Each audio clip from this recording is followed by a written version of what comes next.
amid strained diplomatic ties between India and Canada, and in the latest, the action that's been taken by the Indian authorities, the Indian mission in Canada has suspended issuing visas to Canadians. Now, amidst all of this comes this very important message. While Canadian Prime Minister Justin Trudeau continues to turn a blind eye while also batting for K-terror, his own MP, Chandra Aryan, has called out hate attacks on Canadian soil. The MP has cautioned Hindus living in Canada about hate attacks by Khalistani elements, while also urging them to report Hindu-phobic attacks to the law enforcement department.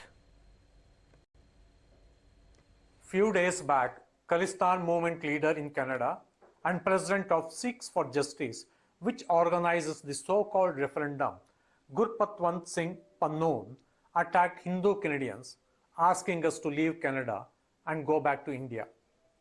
I've heard from many Hindu Canadians who are fearful after this targeted attack.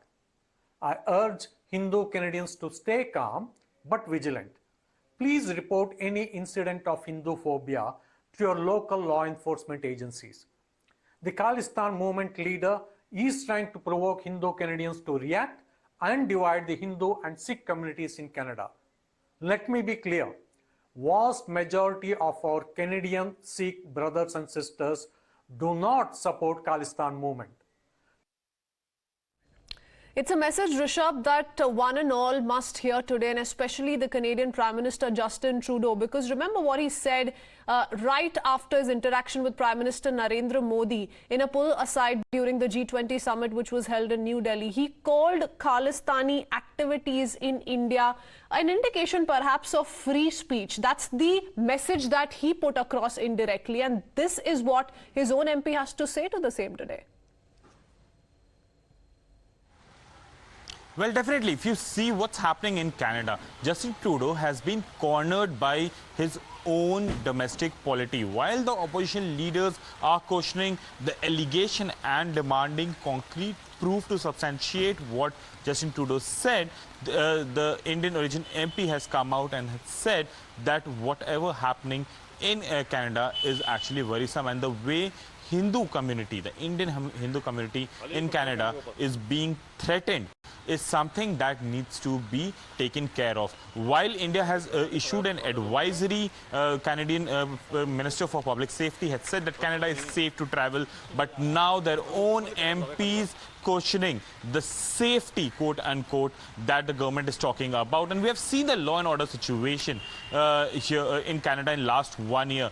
Indian diplomats were threatened, Indian High Commission were attacked, and the way there have been vandalism in temples, in Bhagavad Gita Park in different parts of Canada. So definitely there are things that need to be answered, and the Canadian government's denial about all this happening in last 1 year is definitely baffling, and that was what Indian Prime Minister raised and rather schooled his Canadian counterpart Justin Trudeau while he was here for G20. He held a pull-aside meeting with Justin Trudeau where India very categorically said that anti-India activities in Canada is concerning and that needs to be taken care of. And this must be seen vis-a-vis what has been said by SFJ's Gurpatwant Singh Pannoon, who's issued an open threat once again to the Hindus in Canada, asking them to leave Canada. In fact, he's accused them of adopting a jingoistic approach by supporting India. Can you believe it? At a time such as this, at a time that the SFJ is once again peddling these kind of threat messages across Canada, you have the Canadian MP come out to, give a call to all the Hindus in Canada and report incidents of Hindu phobia to the law enforcement agencies.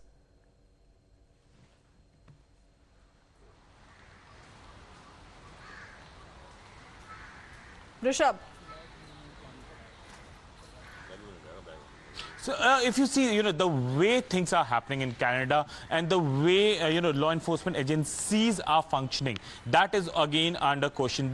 What allows the protesters to reach the Indian High Commission is still under question. Yes, you can always have permission to protest. A peaceful protest is part of democracy, that one understand. But as Eric Grassetti said yesterday itself, that violence is not freedom of expression. Death threat and fatal threats to Indian diplomats is not freedom of expression, and that is something that needs to be discussed with Canadian government. But the way Canadian government has denied, and remember once earlier this year when a Canadian journalist asked Justin Trudeau about the tableau that showcased assassination of former Indian Prime Minister Indira Gandhi, the way Justin Trudeau denied the whole sequence back then and called it freedom of expression and rule of law, that shows the denial of Canadian authorities, and that is something that India has been concerned about, and they have been raking it up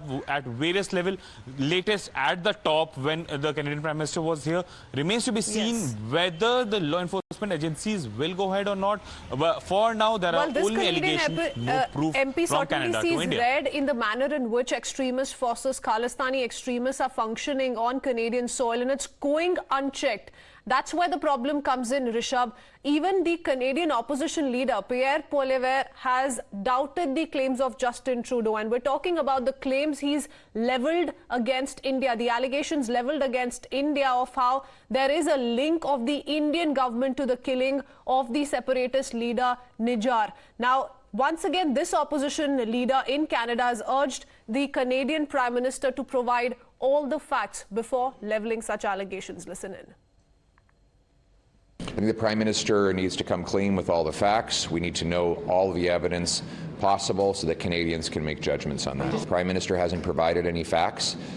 He provided a statement, and I will just emphasize that he didn't tell me any more in private than he told Canadians in public, so we want to see more information.